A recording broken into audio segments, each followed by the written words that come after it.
அங்க வீட்டுல இருக்க ஆடியன்ஸ் எல்லாருமே ஒரே டைட்டில் வின்னர் முத்து மட்டும்தான். ஏன்னா ஒரு 30 days 35 daysலயே வந்து ஒரு டைட்டில் வின்னரை வந்து இவர் தான் அப்படின்னு சொல்றது வந்து ரொம்ப ரேர் எந்த சீசன்லயுமே. முத்து போய் சேர்ந்த டீம் வந்து ரொம்ப தப்பா இருக்கு. சாச்சனா சம வன்மா இருக்கு சாச்சனா மேல. ஆடியன்ஸ்க்கு எல்லாத்துக்குமே ஒரு நெகட்டிவ் ஷேட் இருக்கு. ஏன்னா புரிஞ்சிக்காம அப்படியே லபலபன்னு பேசிட்டு நான் சொல்றதுதான் கரெக்ட் என்ன சொல்றேன்னு புரிஞ்சிக்காம பேசுவாரு. ஒரு இம்மெச்சூரிட்டி.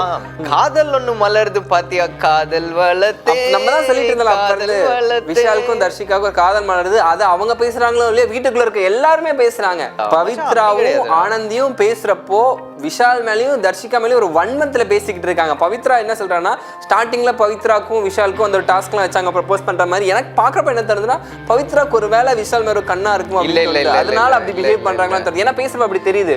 ஒரு விஷயத்த ஒரு காசிப்பை எப்படி கொளுத்தி போடலாம்னா ஆனந்தியும் பவித்ராவும் பண்றாங்க பாருங்க. ரொம்ப இரிட்டேட்டிங் கேம் அது. அந்த சாப்பாடு விஷயத்துல இந்த வாட்டி ரொம்ப ஒரு பிரச்சனை போயிட்டே இருந்துச்சு. இந்த பிக் பாஸ் சீசன் 8 வந்து சாப்பிடுற விஷயத்துல நிறைய விஷயங்கள் பண்ணிட்டு இருக்காங்க. அதை மட்டும் தவிர்த்தா நல்லா இருக்கும். ஃபைனான்ஸ் இல்ல ப்ரோ. மஞ்சரி நீங்க பண்ண தப்புன்ற மாதிரி ரோஸ் பண்ணார்ல. சாச்சனா வந்து வச்சு செஞ்சுட்டாங்க. சாச்சனா வந்து பண்ண விஷயங்கள்லாம் பாக்குறப்போ இப்ப என்ன அப்பா அப்பான்னு போயிட்டு இருக்கா, டேடி டேடின்னு போயிட்டு இருக்கா, சார் தான் செஞ்சுட்டாரு. சாச்சனாலாம் Pan India News நேயர்களுக்கு வணக்கம். மறுபடியும் உங்களை காசிப் டிவில சந்திக்கிறதுல ரொம்பவே சந்தோஷம். Yes, so this is the second episode of our Big Boss review from me Rex and yes நம்மளோட நண்பர் Dhanush. so yes, Big Boss பத்தி வாரம் நிறைய விஷயங்களை பத்தி பேசிட்டே இருப்போம். அந்த மாதிரி இப்போ நம்ம எதை பத்தி பேச போறோம்னு பாத்தீங்கன்னா பர்டிகுலரான கண்டஸ்டன்ஸ் பத்தி தான் நம்ம பேச போறோம். so the very first thing நம்ம பேச போறது யாரை பத்தி மச்சான்? முத்துக்குமரன். எஸ், உங்களோட ஃபேவரட் கண்டஸ்டன்ட் MK.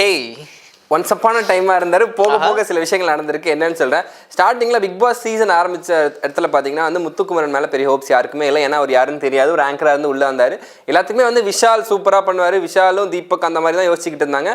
போக போக முத்து வந்து கரெக்டா பேச ஆரம்பிச்சாரு. எல்லாத்தையும் வந்து ப்ராப்பரா ஒரு செம்ம கேம்ல ஆட ஆரம்பிச்சாரு.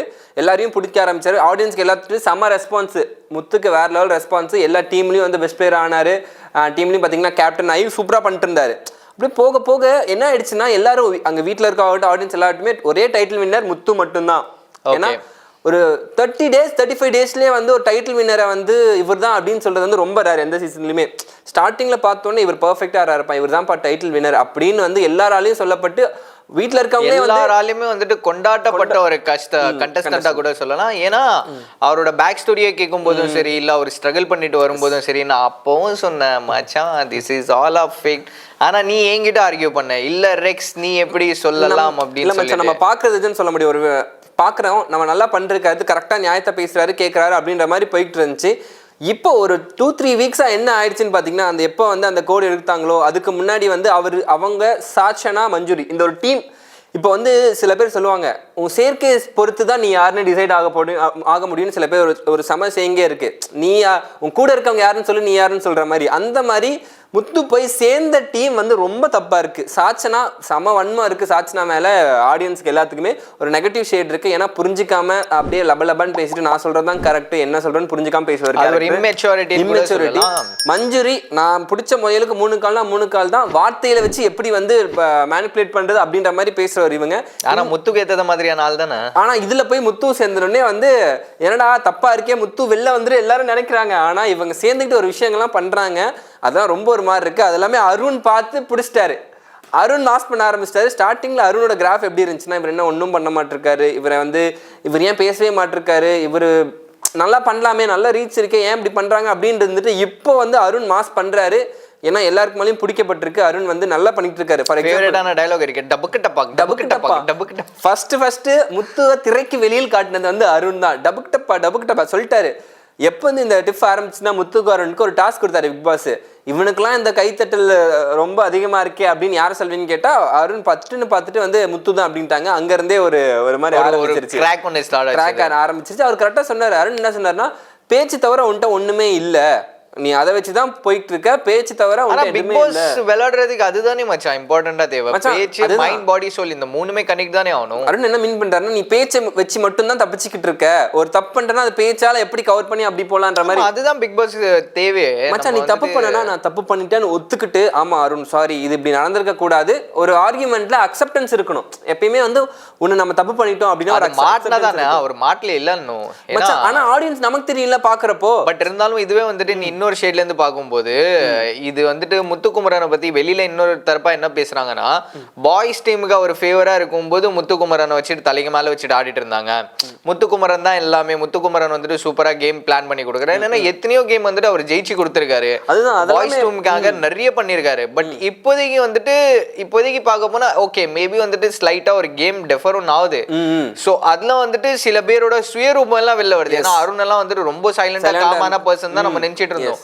அதே மாதிரி சத்யால என்ன இருக்காரா இல்லையா? சத்யா இருக்காரு, அப்படியே தான் இருக்காரு. ஒரு கிராஃபும் அப்படி அப்படி போயிட்டு இருக்காரு சத்யா. ஆனா பாதிக்கு மிச்சம் பேர் இன்னும் நடிப்புல தான் இருக்காங்க. அதுதான் இப்போதான் கொஞ்சம் கொஞ்சமா வெளில வராங்க. அந்த கோடு எடுத்ததுக்கு அப்புறமேட்டு தான் இண்டிவிஜுவாலிட்டி வெளில வருது. ஏன்னா இதுக்கு முன்னாடி பார்த்தோன்னா பாய்ஸ் இஸ் கேர்ள்ஸ்ன்னு சொன்னோடனே டாஸ்க் குரூப்பா இருக்கும், 2-3 பேர் சேர்ந்து பண்ணலாம், 3 பேர் 4 பேர் இருக்கலாம், ஒன்னும் கேட்க மாட்டாங்க. அதே மாதிரி மேல் டாமினேஷன் டெஃபினட்டா இருந்தது. டாமினேட்னு சொல்ல மாட்டேன், பட் ஸ்ட்ரென்த் பவர் ரொம்பவே அதிகமா இருந்தது. பட் இப்போ அதை தாண்டி வந்துட்டு ஏதோ பேலன்ஸா இருக்கிறத மாதிரி இருக்கு. ஆனா இன்னொரு விஷயம் என்னன்னா, காதல் ஒண்ணு மலருது பாத்தியா, காதல் வளர்த்தே நம்ம தான் சொல்லிட்டு இருந்தோம். விஷாலுக்கும் தர்ஷிகாவுக்கும் காதல் மலருது. அது அவங்க பேசுறாங்களோ இல்லையா, வீட்டுக்குள்ள இருக்க எல்லாருமே பேசுறாங்க. ஆனா இது என்ன இவங்களுக்கு தெரியாமலா இருக்கும், எல்லாருமே பேசுறாங்க. எனக்கு விஷால் நடிக்கிறான்னு சொல்லிட்டு விஷால் சொல்றாரு அங்கே எனக்கு நானும் தர்ஷிகாவும் இதை பத்தி பெருசா பேசுறதில்ல, ஆனா வீட்டுல இருக்க எல்லாருமே இதை பத்தி பேசுறாங்க. அதுவே எங்களுக்கு ஒரு அட்வான்டேஜ் தான். நான் வந்து ஒரு மேல் கண்டஸ்டன்ட், எனக்கு ஒரு ஃபீமேல் கண்டஸ்டன்ட் பேரா இருக்கான்றதே வந்து நான் வெளில பண்ண முடியாதெல்லாம் இங்க பண்றேன் அப்படின்ற மாதிரி ஒண்ணு சொல்லியிருக்காரு. எனக்கு அது பெரிய விஷயம் தான். அது ஒரு பேரா நாங்கள் பார்க்குறோம், நாங்கள் பெரிய ஆள்லாம் கிடையாது, ஆனால் பேரா ஒருத்தங்க எங்களை பார்க்குறாங்கன்றது எங்களுக்கு நல்லது தான். அது எங்களுக்குள்ள ஒன்று இருக்குது, அதை நாங்கள் சொல்லிக்காம நாங்கள் இந்த மூமெண்ட் என்ஜாய் பண்ணி இப்படி போய்கிட்டு இருக்கோம். வெளியே பண்ண முடியாதுன்னா எனக்கு புரியல. இது ஒரு படத்தில் வந்து இந்த மாதிரி நமக்கு வந்து அமையான்னு தெரியாது. அந்த ஒரு இங்கேயும் ஒரு சினிமா மாதிரி தானே, பிக் பாஸ் ஒரு கேம் மாதிரி தானே. இதில் வந்து ஒரு பேர் எனக்கு இருக்குது, இதில் எனக்கு தெரிஞ்சது நான் பண்ணுறேன், என்ஜாய் பண்ணிருக்கேன். வெளில அது எப்படி வேணால் மாறலாம் அப்படின்ற மாதிரி ஒரு ஸ்டாண்ட் அவர் சொல்லிட்டாரு. அதுவும் நடிப்பு தான். ஏன் கேட்டானா, ஒரு சில இடத்துல எல்லாம் பார்த்தனா ரொம்பவே வந்துட்டு ஏதோ அடடா லவ் பண்ணும் அப்படியே கியூட்டா பிஹேவ். ஆமா, காதலிக்கிறத மாதிரி கையில பேஸ்ட் போட்டு விடுறது என்ன. ஆனா பவித்ராவும் அன்ஷிதாவும் சூப்பரா கேட்டாங்க.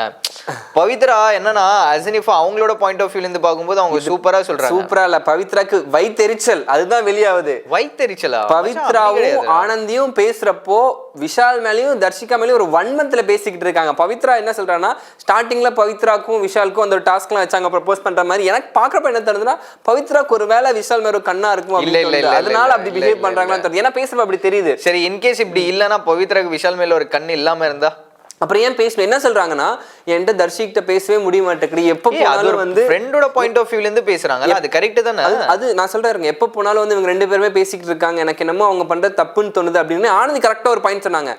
அவங்க நிஜமாவே லவ் பண்ணிட்டு இருந்தா என்ன இருக்கலாம், அவங்க ஒரு பெஸ்ட் பேரா கூட இருக்கலாம், எப்படி வேணா மாறலாம், இங்க வெளில போயிட்டு அவங்க என்ன வேணா நடக்கலாம், அதை நீ ஒன்றும் சொல்ல முடியாது, அவங்க பண்ற தப்பு நீ சொல்ல முடியாது, ஏன்னா அவங்க பர்சனல் விஷயம், அவங்க என்ன வேணா அவங்களோட விருப்பம், அவங்க விருப்பம் அப்படின்றனே இவங்க வந்து ஆமா நானும் இதுல தலையிடல அப்படின்ட்டாங்க. இன்னொன்னு கொண்டு வந்தாங்க, ரொம்ப ஒரு மாதிரி ஆயிடுச்சு. என்னன்னா, அன்ஷிக்கு வந்து பொசிட்டிவா இருக்கு விஷாலும் தர்ஷிகாவும் பேசுறது அப்படின்ற மாதிரி பவித்ராவும் ஆனந்தியும் பேசுனது எல்லாருக்குமே ரொம்ப ஒரு மாதிரி ஆயிடுச்சு. ஆடியன்ஸ் பார்க்கறது. ஆமா, அதை கேட்டுட்டு அன்ஷிதாவே அழுதுட்டாங்க. ரொம்ப தப்பு அது. ஏன்னா வந்து எப்படி அவங்க பேசலாம், அது வெளில இருந்து பாக்குறப்போ நமக்கே காண்டாவது. அதுல வார்த்தை ஒன்று விட்டாங்க பாத்தியா அன்ஷிதா, ஆமா நான் ஃப்ரெண்டு தான் இன்னி வரைக்கும் நான் இவ்வளவு ஒரு கெட்ட பேரு சொன்னது. ஏன்னா அவங்க வெளியில வந்து ஏற்கனவே வந்து ஆர்னாவுக்கும் அன்ஷிதாக்கும் ஒரு மேட்டர் நடந்திருக்கு, அந்த இஷ்யூனால அதுலயே இன்னும் வெளில வரல. அவங்க அதுல இருந்து வெளில வராம தான் அங்க இருந்து அதை அப்படியே ஹோல்ட் பண்ணிட்டு தான் அதை மாத்தணும் தான் உள்ளேயே வந்தாங்க. இங்க வந்து விஷால் கூட சொன்னது எங்களுக்கு எல்லாம் பாக்குறப்ப ரொம்ப ஆடியன்ஸ் எல்லாமே ரொம்ப ட்ரிகர் ஆயிட்டாங்க. சும்மா ஒரு விஷயத்த ஒரு காசிப்பை எப்படி கொளுத்தி போடலாம்னா ஆனந்தியும் பவித்ராவும் பண்றாங்க பாருங்க, ரொம்ப இரிட்டேட்டிங் கேம் அது. ஆனா ஆனந்தி வந்துட்டு ஏதோ ரொம்ப வந்துட்டு சின்சியரான ஓல்டு லேடி இருப்பாங்கல்ல, அந்த கேரிங்கா இருக்கிறத மாதிரி. பட் கேரிங்கும் இவங்க எப்படின்னா கேரிங் கிடையாது, இவங்க ரொம்பவே கன்னிங். ஆமா, ரொம்ப விஷ பாட்டில்ன்றது வந்து சொல்லாம சொல்லிக்கிட்டு இருக்காங்க. அவங்க பண்ற விஷயம்லாம் அப்படிதான் இருக்கு. பாக்குறப்போ இவங்க பண்ற கேம் பிளே ரொம்ப இரிட்டேட்டிங்கா இருக்கு. வீட்டுல ஒரு விஷயம் நடக்குதுன்னா 2 பேர் உட்காந்துட்டு, ஒரு தாத்தா 2 பாட்டிங்க உட்காந்துட்டு பேசுவாங்களா காசிப் மாதிரி, அது ரொம்ப ட்ரிகரிங்கா இருக்கு எல்லாரும். எப்படின்னா, என்னடா பேரா சாப்பிட்டியா அங்க ஒண்ணு பேசிட்டு இங்க வந்து அந்த மாதிரி அப்படின்ற மாதிரி பண்ணிக்கிட்டு இருக்காங்க. அப்படி ஆத்திரம் வருது ரெக்ஸ். அந்த அனிதாவும் ஆனந்தியும் பவித்ராவும் பண்றது இவங்களுக்குள்ள ஒண்ணு போயிட்டு இருக்கு, இன்னொன்னு நடந்துகிட்டு இருக்கு. இவங்களுக்கு என்ன வந்துச்சு கேட்டா வந்து அவங்க பாக்குற எனக்கும் இரிட்டேட்டிங்கா இருக்கு. ஏன்னா விஷாலும் தர்ஷிகாவும் பண்றது சீரியஸா ரொம்ப இரிட்டேட்டிங்கா இருக்கு. சம்டைம்ஸ் அது பார்க்க நல்லா இருக்கு, சம்டைம்ஸ் ஓவரா போறா நல்லா இருக்கு. ப்ரோ அவங்களுக்கு வந்து 7 வருஷம் வெளில தெரியும். ஓகேவா, வெளில தெரியும். பார்த்தோன்னே தர்ஷிகாவுக்கும் விஷாலுக்கும் ஒரு ஸ்பார்க் ஒன்று உண்டாயிருக்கு. ஓகேவா, ஆனா விஷால் தெளிவா சொல்லிட்டான், இங்க உள்ள வந்து இது நம்ம பண்ணக்கூடாது, நீ எதுனாலும் என்கிட்ட சொல்லு, மத்தவங்கள்ட்ட சொல்லாத. நம்ம எதுனாலும் எந்த இடத்துல அந்த ஸ்பார்க் உருவாச்சுது? எனக்கு தெரிஞ்சு அந்த ஸ்கூல் டாஸ்க், அந்த ஸ்கூல் டாஸ்க்ல வந்து 2 பேரும் அந்த பண்ண விஷயம், அதுக்கப்புறம் வந்து 2 டாஸ்க்லயும் வந்து பேரா பண்ணாங்க சொல்லிட்டு.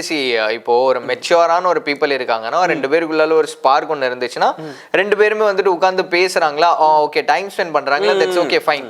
இது வந்துட்டு கொடையை எடுத்துட்டு வச்சு ஊட்டி விடுறது, ஆடுறது, இதெல்லாம் வந்துட்டு பாக்குறதுக்கு எப்படி இருக்குதுன்னா ஏதோ வந்துட்டு நம்ம மக்கள் கிட்ட காமிக்கிறதுக்காக இருக்கும்ல. இல்ல நாங்க 2 பேரும் ஏதோ ஒரு ரிலேஷன்ஷிப்ல இருக்கோம்.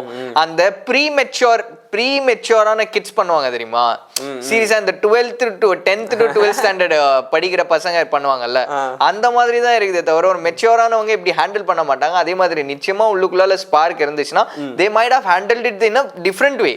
அப்படிதான் வச்சா பண்ணிருக்காங்க இவங்க வந்து அங்க பிஹேவ் பண்றாங்க. லைக் லவ் பண்றவங்க என்னென்ன பண்ணுவாங்களோ அது லைட்டா அப்பப்போ பண்ணிக்கிட்டு இருக்காங்க. ஆனா அது லைட்டா இல்ல மச்சான், இதெல்லாம் உனக்கு லைட்டா படுதாடா. சம்டைம்ஸ் பார்க்க நல்லா இருக்கு, சம்டைம்ஸ் வந்து டேய் நீ என்ன பண்றியோ தெளிவா சொல்லிட்டு பண்ணிடுறா, நாங்க லவ் பண்றோம் அப்படின்னு சொல்லிட்டு பண்ணா அது வேற மாதிரி ஆகும். நீங்க இவங்க வந்து ஆமான்னு சொல்ல மாட்டிருக்காங்க, இல்லன்னு சொல்ல மாட்டிருக்காங்க. ஒரு நடுவுல இருந்து ஒரு விஷயம் சொல்ல வேணாம், இல்லன்னு சொல்ல வேணாம், நீங்க டைம் ஸ்பெண்ட் பண்ணுங்க, ஆனா கிரிஞ்சான விஷயங்கள் பண்ணாதீங்கன்ற அவ்வளவுதான். என்ன பொறுத்த வரைக்கும் உங்க ஆமான்னு என்ன பொறுத்த வரைக்கும் இது எப்படி மாறினா சூப்பரா இருக்கும்னா, ஆமா நாங்க லவ் பண்றோம், எங்களை பத்தி நீங்க யாரும் பேசாதீங்க, ஆனா அதுவும் 100% பொய்ன்னு தான் சொல்லுவேன். இருங்க அது என்ன பொய்யா இருக்கலாம் நமக்கு தெரியாது. அவங்க வந்து இப்படி பேசினா இவங்க பிள்ளை வேற மாதிரி இருக்கும்ன்ற, நாங்க லவ் பண்றோம் எங்களை பத்தி பேசாதீங்க விட்டுருங்கன்னு சொல்லிட்டு இவங்க லவ்வா வேற லெவல் ஆடி இப்படி பண்ணாங்கன்னா 3rd சீசன்ல எப்படி வந்து கவினும் வந்து லாஸ்ட்லியாக்கும் ஒரு வேற மாதிரி ஒரு சமயம் இருந்துச்சு.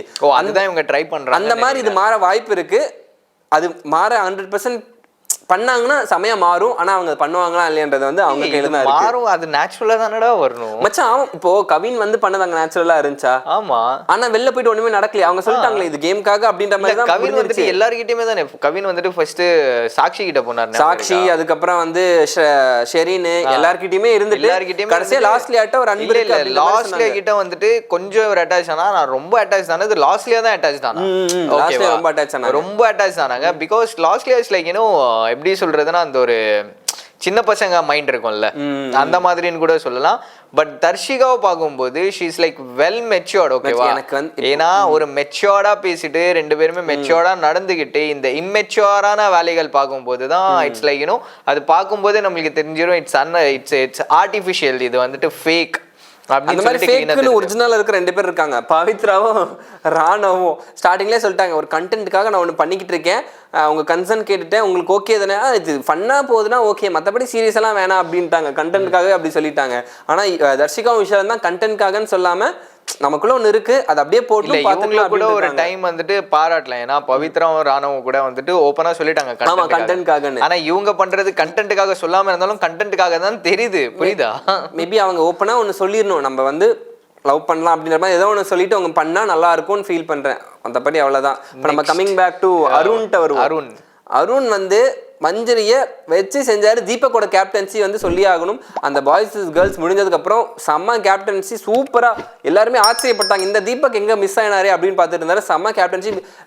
அப்படி என்ன பண்ணாரு மச்சான்? பர்ஃபெக்ட் ரூல்ஸ் எல்லாத்துக்குமே கரெக்டா. ஒரு வீடுனா சில ரூல்ஸ் அண்ட் ரெகுலேஷன்ஸ் இருக்கும், அது எல்லாமே போட்டு சார்ஜென்ட்னு சௌந்தர்யாவை வச்சு சூப்பராக நல்லா பண்ணார் மச்சான். இந்த வீட்டை வந்து ரொம்ப ஆக்டிவாக வச்சுக்கிட்டாரு, யாரையும் தூங்க விடாமல் பர்ஃபெக்டாக பண்ணார். விஜய் சேதுபதியே வந்து ஒரு இஷ்யூ மட்டும் நடந்துச்சு, மஞ்சரி தீபக்கா ஒரு விஷயத்தை நடுவில் பண்ணாரு. அந்த விஷயத்தை தாண்டி சூப்பர் கேப்டன்சி, வாழ்த்துக்கள் அப்படின்னு சொல்லிட்டாரு விஜய் சேதுபதி. எல்லாராலுமே அக்செப்ட் பண்ண முடிஞ்சது. சூப்பரான கேப்டன்சின்றது. அந்த ஒரு சாப்பாடு விஷயத்துல இந்த வாட்டி ரொம்ப ஒரு பிரச்சனை போயிட்டே இருந்துச்சு. இந்த பிக் பாஸ் சீசன் 8 வந்து சாப்பிட்ற விஷயத்துல நிறைய விஷயங்கள் பண்ணிட்டு இருக்காங்க. அதை மட்டும் தவிர்த்தா நல்லா இருக்கும். ஃபைனான்ஸ் இல்ல ப்ரோ. இல்ல மச்சான், அதுதான் அது ஒரு சர்வே ஆஃப் த ஃபிட்டஸ்ட் மாதிரி தான். உங்களுக்கு இவ்வளவுதான் ப்ரொஃபிஷியன்சி, இவ்வளவுதான் இருக்கு, இதை வச்சு நீங்க எப்படி வந்து வீட்டை ரன் பண்ணுவீங்கன்றதான் ஒரு கேம் பேட்டர்னே. ஓகேவா? அது எனக்கு புரியுது, நான் ஜஸ்ட் ஃபன்னுக்காக தான் சொன்னேன். புரியுது. இப்படி சொல்றப்போ மஞ்சரியும் அருணும் வந்து ஒரு ரொம்ப பர்சனலான நிறைய விஷயங்கள் போயிட்டு இருக்கு. சாப்பிட்ற விஷயத்துல மஞ்சரி வந்து ஒரு விஷயத்த பிரெட் டோஸ்ட் பண்ணி கொடுத்தா நல்லா இருக்கும்னாங்க. ஆக்சுவலா இஷ்யூ என்ன ஆச்சுன்னா, காலைல பிரேக்ஃபாஸ்ட் வந்து லேட் ஆச்சு ஒரு ப்ரமோஷன் போனனால. அதுல வந்து பிரெட் ஆம்லெட் எல்லாருக்கும் பண்ணி கொடுத்தாங்க. சரி எல்லாரும் பசிக்குதுன்னு கேட்டனால அருண் வந்து அவரோட பெரிய மனசு எடுத்து எல்லாருக்கும் ஒரு எக்ஸ்ட்ரா பிரெட் கொடுத்தாங்க.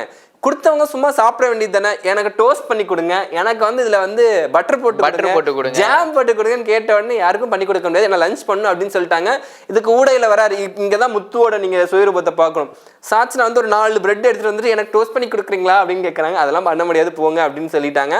ஆனா அதில் பேசிட்டு இருக்காங்க ஒரு காலையில் தானே இருக்குது சௌந்தர்யா போய் பண்ணி கொடுக்கலாமே அப்படின்னு சௌந்தர்யா போயிட்டு முத்துக்குமரனுக்கும் சாட்சனாக்கும் பிளட் டோஸ்ட் பண்ணுறதுக்குன்னு அருண் பார்த்துட்டு ஏன் பண்ணி கொடுக்குறீங்க நம்ம தான் யாருக்கும் பண்ணி கொடுக்கல இவங்களுக்கு மட்டும் பண்ணி கொடுத்தா எல்லாரும் தப்பாக எடுத்துப்பாங்க கோச்சிப்பாங்க அப்படின்றது ஒரு நல்ல பாயிண்ட் தான்.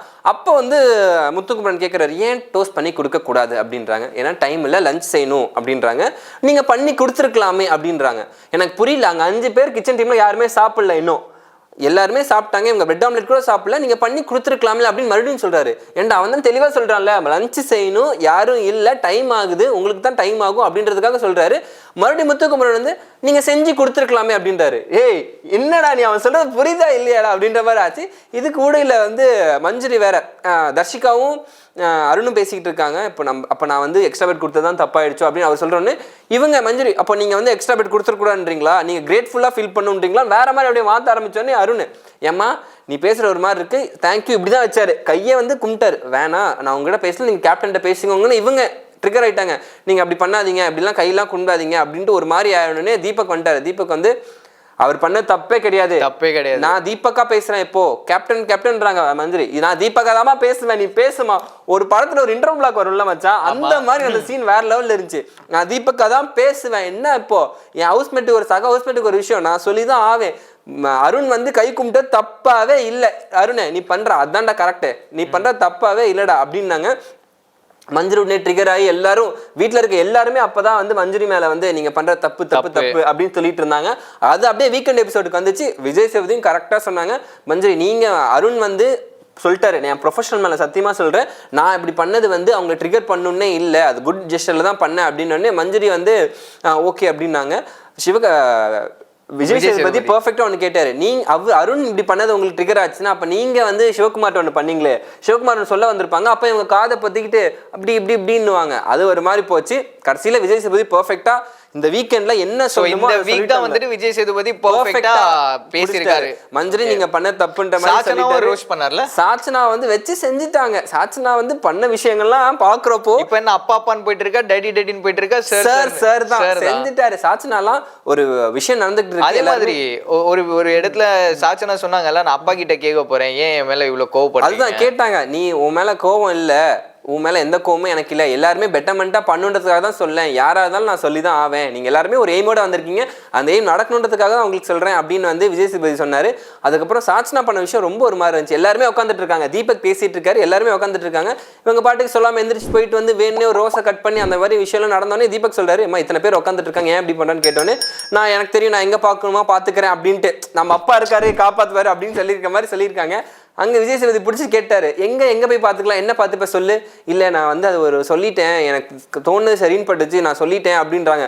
சுற்றி வளைக்கிறாங்க, பெரிய ரவுண்டு போடுறாங்க. அப்போ விஜய் சேதுபதி சாச்சனா நீ பண்ணுற தப்பா இருக்கு உட்காரு அப்படின்ட்டாங்க. அது பார்க்க எப்படி இருந்துச்சுன்னா, ஓவராலாக எப்படி இருந்துச்சுன்னா, வெளில எல்லாருமே ட்விட்டர் எல்லாமே சொல்கிறாங்க விஜய் சேதுபதி பயஸ்டாக இருக்காரு, சாச்சனாக்கு சப்போர்ட் பண்ணுறாங்கன்னு. அதில் ஒரு ஆடியன்ஸே பிடிச்சி சொல்லி வச்சு நம்மளுக்கு இன்னும் ப்ரூவ் பண்ணிட்டாங்க வேணுன்னே பண்ணுறாங்கன்ட்டு. நாங்கள் பார்க்குறப்ப தெரிஞ்சு நீங்கள் வந்து எல்லாருமே உட்காருன்னு சொல்கிறது வந்து தப்பாக இருந்துச்சு 1 hour எபிசோடு, ஆனால் இப்போ பார்க்குறப்ப தெரியுது நீங்கள் பண்ணுறது கரெக்டுன்ட்டு. அது வந்து சொல்லிட்டு ஏன்னா வந்து ஃபுல் எபிசோட் பார்த்தா தெரியுது, ஃபுல் எபிசோட் பார்த்தா வந்து இவங்க வேணே சுத்த தான் விடுறாங்க அப்படின்ட்டு நமக்கு ஆடியன்ஸ்ல வச்சு நமக்கு ரிஜிஸ்டர் பண்ண வைக்கிறாங்க. விஜய் சேதுபதி வந்து கரெக்டாக தான் பண்றாங்க அப்படின்ட்டு. இன்னொன்னு சொல்லியிருக்காங்க, நீங்க பாக்குறப்போ வந்து சாச்சனாக்கு வந்து பயாஸ்டா இருக்க மாதிரி தெரிஞ்சு, அவங்களுக்கு சப்போர்ட் பண்ற மாதிரி தெரிஞ்சு, ஆனா இதுல இல்லை நீங்க ப்ரூவ் பண்ணிட்டீங்க அப்படின்றாங்க.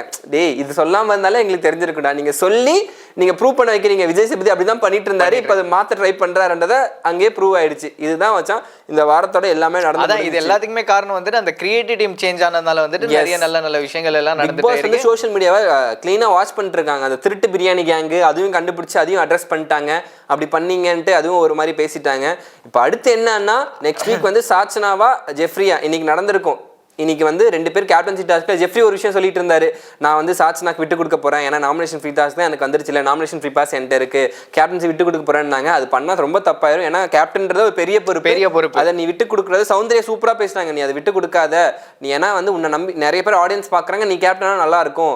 ஏன்னா சாச்சனாக்கு ஒரு ஹேட் ரேட் இருக்கு. இப்போ ஜெஃப்ரி வந்து சாச்சனாக்கு சப்போர்ட் பண்ணாங்கன்னா இவன் ஏன் அப்படி பண்ணா, இவன் திருப்பி ஒரு குரூப் சேர்ந்துறாங்கன்னு சொல்லிட்டு அதே ஹேட் ரேட் ஜெஃப்ரி கிட்ட வருது. அதனால சொல்லிட்டான், உனக்கு நான் கேப்டன் ஆகணுமா சௌந்தர்யா, நான் ஆயிடுறேன் அப்படின்ட்டான். ஸோ பாப்போம் ஒரு என்ன நடக்குது. அன்அஃபிஷியல் நியூஸ் வந்துருச்சு, என்னன்னா ஜெஃப்ரி கேப்டன் ஆன மாதிரி சொல்லிட்டு இருக்காங்க. இன்னைக்கு எபிசோட் ரிலீஸ் ஆனதான் தெரியும். ப்ரோமோ பார்க்குறப்ப வேற லெவலில் போய்கிட்டு இருக்கு. இதுக்கப்புறம் ஆட்டம் சூடு பிடிச்சிருச்சு ரெக்ஸ். எஸ் பாத்தீங்களா, அப்டேட் எபிசோட் ரிலீஸ் ஆகிறதுக்கு முன்னாடியே வந்துட்டு பையனுக்கு அப்டேட் தெரியுதுன்னா அப்போ அவன் எவ்வளோ தீவிரமா பிக் பாஸ் பார்த்துட்டு இருக்கான்னு சொல்லிட்டு உங்களுக்கு தெரியும். ஸோ இதே மாதிரி தீவிரமான அப்டேட் உங்களுக்கு வந்துகிட்டே இருக்கணும்னா தயவு செஞ்சு நம்ம சேனல் கீழே நீங்க வந்துட்டு கமெண்ட் பண்ணலாம். அதே மாதிரி நம்ம சேனலை சப்ஸ்கிரைப் பண்ணுங்க.